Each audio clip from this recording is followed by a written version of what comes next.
Good morning, church. Good morning. Good to see you all and our visitors.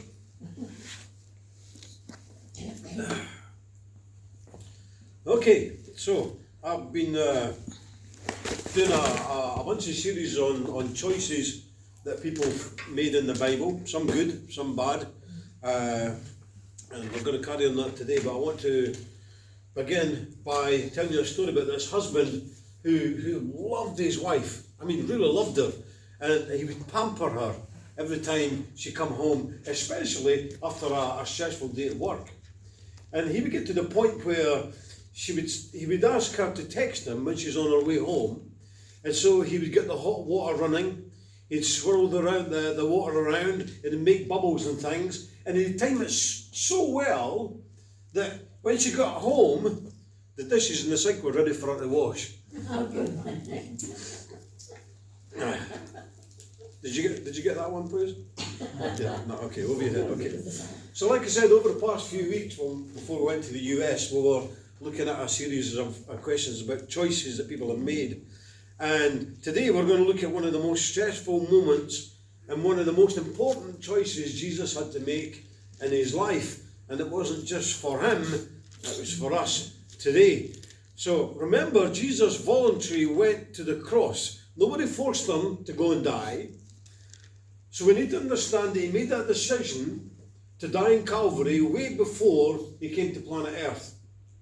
In fact, the Hebrew writer tells us Jesus made the decision to die in Calvary before he came to earth, hence why it said, God prepared a body for me. This is the first recorded words of Jesus before he comes to earth. So God prepared that body, that physical body for Jesus to go and die on that cross. And that decision came ahead, full on collision, when we get to Gethsemane. And make no mistake about it, Gethsemane was Jesus' battleground to fulfill the will of his Father. Now, we've been going through Genesis with the younger ones, and we'll today as well. In Genesis chapter 2, what we're going to look at later today, you remember in the garden, God asked so little of Adam. He says, you know what, you can have everything else in this whole garden to eat, but do not touch that one tree. Do not eat from that one tree. That was his only command. And here we are, a few thousand years later, in another garden, in another man, with another choice. Will he choose to carry out the will of the Father? Or he'll look for another way out? And so after introducing the Lord's Supper, Jesus takes his disciples to the Mount of Olives, like we read there. And notice that Jesus went out as usual to the Mount of Olives. Yeah? Well, let me say this. This was not a usual walk on this occasion. This was not an usual walk for Jesus to take. Because this time, he walks there deliberately. In other words, this is the steps towards the cross in Calvary. And he's not going there to hide. He's not going to hide there from Judas and things. He's not going there to perform any miracles. He's not going there to perform any teaching of any kind. He's going there for a wrestling match. And as we're going to see, he's absolutely in agony. He's in agony with grief. He's about to submit to the will of the Father. But before he does that, he's got to go through this spiritual battle, if you wish, before he gets here. So Jesus takes 11 of the apostles to the edge of the garden, and then he takes Peter, James and John a little bit further into the Garden of Gethsemane. Gethsemane was basically like a garden that was made up of olive trees. We can press olives and things like that. So that's where he was. So why did they take Peter, James and John with them? Well, it's certainly not for protection. It's certainly not, you know what, I might feel a bit lonely in here in the garden. I want you to come guys with me. It certainly wasn't for that. So why were they there? Well, remember, not long before this, these very same three men, Peter, James and John, were taken up a mountain with Jesus. And on that mountain, Jesus was transfigured before them, if you remember. So they saw Jesus in his glory. Here, in the garden, they're going to witness Jesus in agony. It's like the complete opposite. So he's teaching us that if we want to follow Jesus, we not only have to share in all the good times with Jesus, but we also need to share in all the bad times, all the hard times with Jesus. And notice that Jesus didn't say, pray that you won't be tempted. He actually says, pray that you won't fall into temptation. So this isn't just about being tempted. This is about being carried away into temptation, if you wish. He's talking about don't get caught off guard. I want you guys to be ready for what's coming up. In other words, a Christian who doesn't pray is a Christian who is powerless. Notice in the text, 3 times Jesus comes back, and 3 times he finds them sleeping. He tells them, you guys need to be praying. And so Jesus more or less tells Peter, what are you doing? Why are you sleeping? You need to be awake. And Peter, James and John are like, no. Yeah, we're really tired, we're exhausted. We've been through a stressful time as well, you know, Jesus. And Jesus is saying, this is not the time to sleep. This is the time to be on your guard and pray. I mean, you think about it. For those of us who've been Christians for a while, it's very easy to pray when you've got one blessing after another, isn't it? When life is going great, it's easy to pray. But what happens during those difficult times? When we're exhausted from going through trials and through temptations. Well, those are the very times that we should be praying as Christians. Because in my experience, many Christians wait until it's too late. They wait until the trouble is so overwhelming and then they pray. But as Corrie ten Boom once asked, is prayer your spare tire or your steering wheel? It's a really good question. In other words, do you leave your prayer just for emergencies? Or do you pray regularly in good times and bad times? And maybe today you're wrestling with something.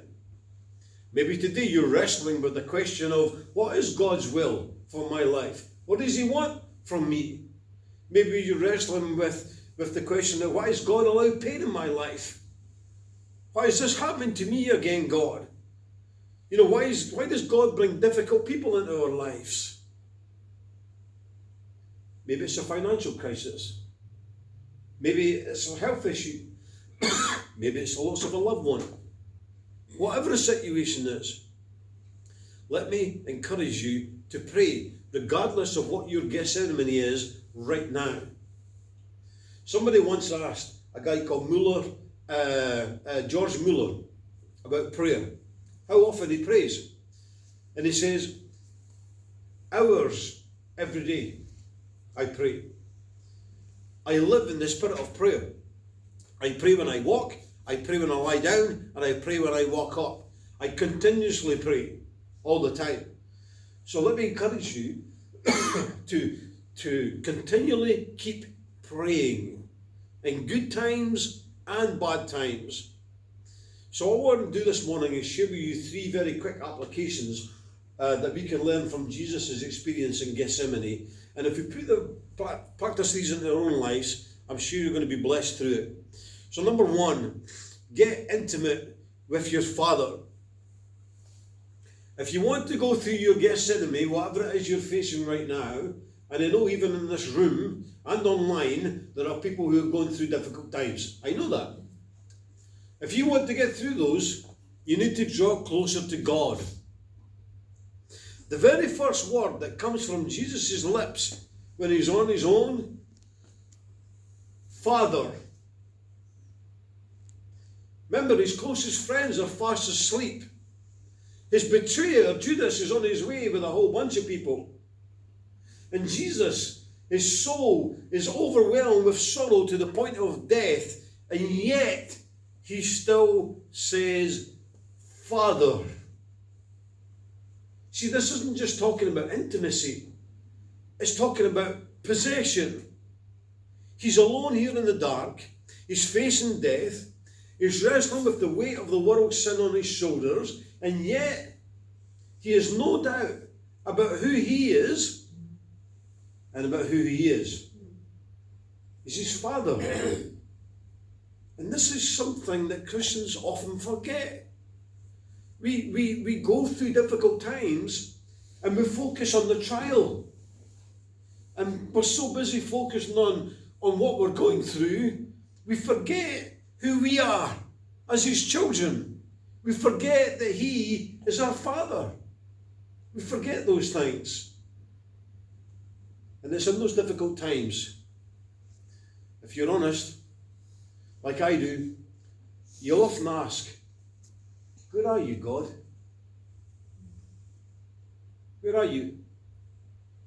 You know, if you're really my Father, why am I going through everything I'm going through right now? You see, Jesus is teaching us that God's presence isn't based on how you feel. It isn't just based on easy times when life is going well. He's teaching us that even in the midst of our pain, in the midst of our suffering, the Father isn't far away. Number 2, be honest with your struggles. We all get this, I know you do, and even those who are not Christians, you'll get this as well. How often do people pretend that their life is absolutely great when it isn't? Yeah? I don't know how many congregations I've worked with, but it's the same everywhere. You go in, how are you doing? Oh, I'm great. Everybody in the church is doing absolutely marvellous, and nobody's got any problems, no trials. Why have we not been honest with ourselves? Why have we not been honest with each other? You see, Jesus knows what he's wrestling with, and he knows that that wrestling match is real, and he doesn't pretend otherwise. Remember, like I said, God asked so little of Adam. Just don't touch that tree. But what did he ask of the Son? He asked him to go and die on the cross for the sin of the world.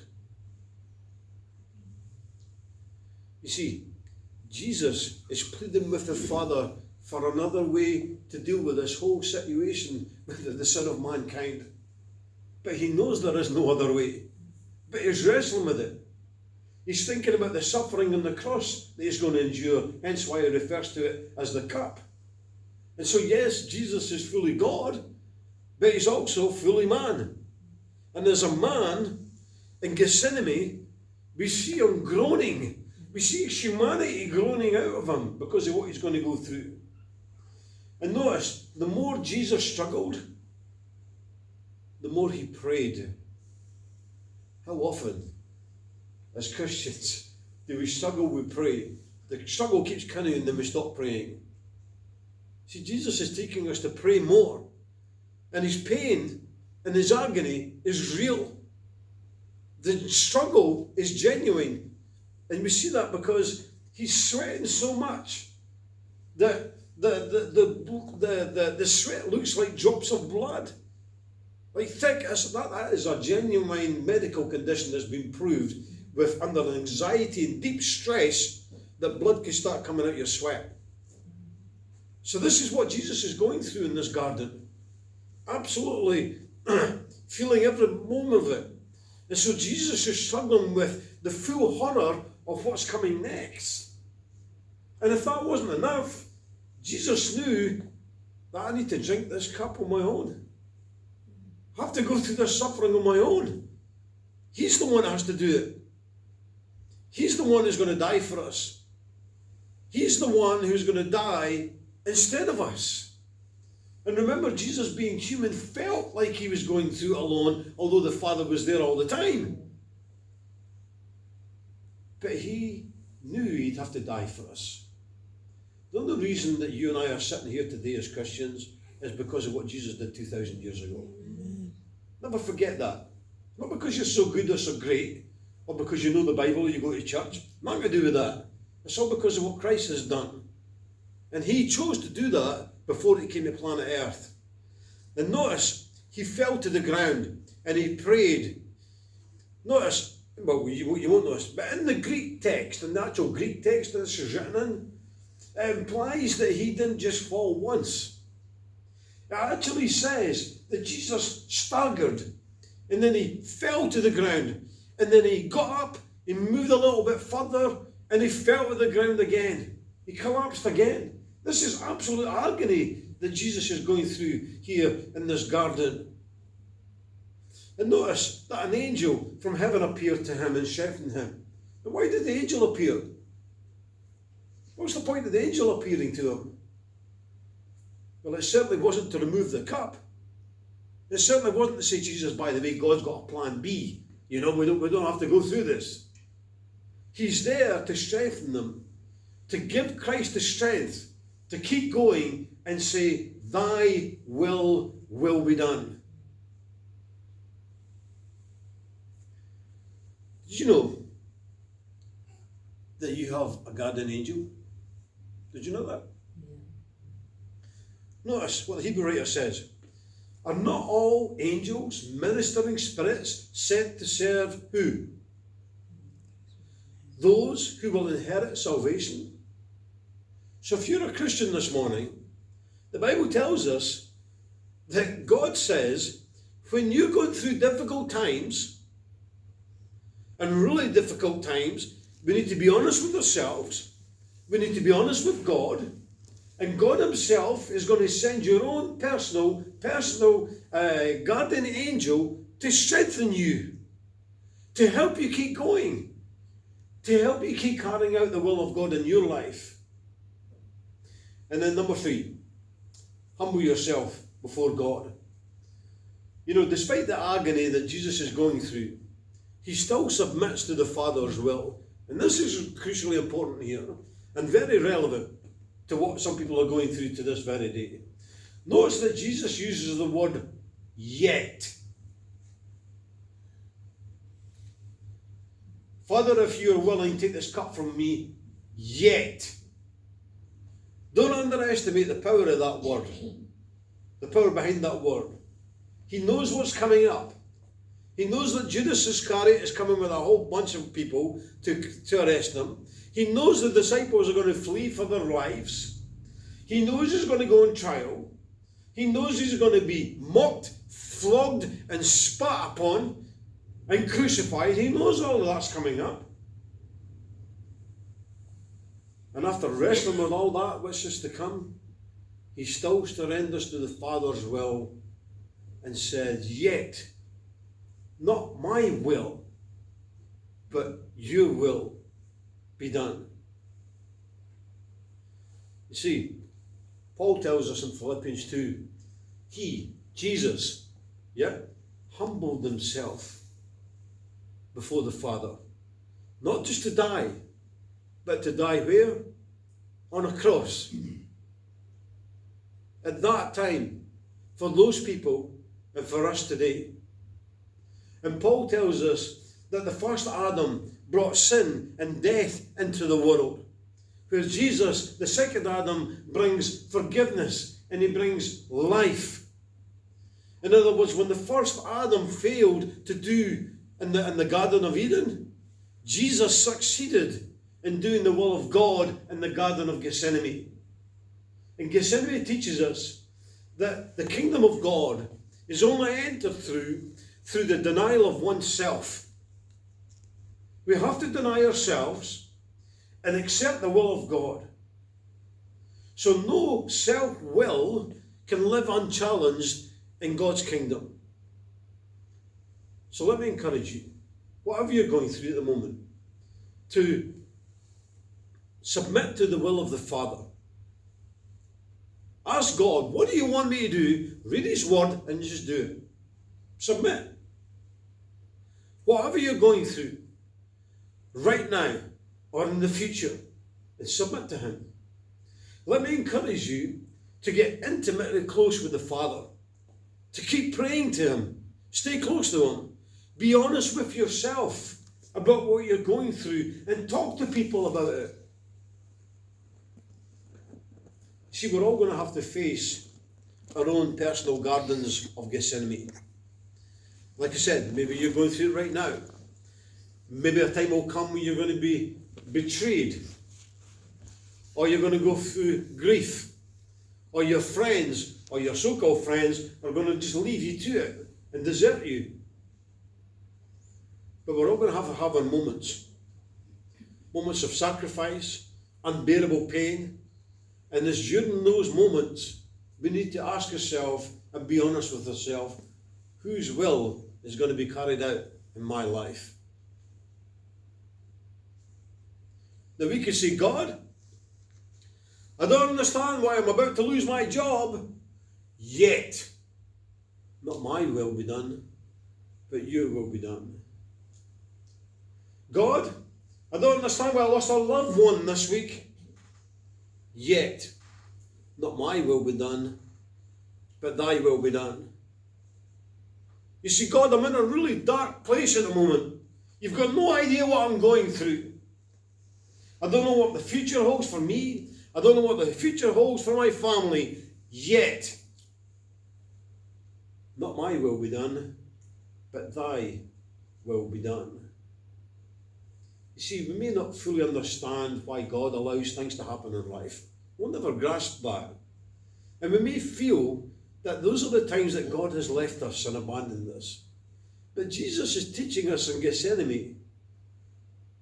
And he can say to us, you know what? Where you are at the moment, I've been there. I know what it's like to go through a hard time. I really know what it's like. And he wants us to know that he feels that with us. And he's teaching us, ultimately, through this whole story. Just as the Father was with Jesus in Gethsemane, the Father is with us to this very day, regardless of what Gethsemane you're going through. So let me encourage you. Think about your position that you're in just now. Submit to the will of God, be honest with yourself, and continually to get closer and closer to him. God bless you.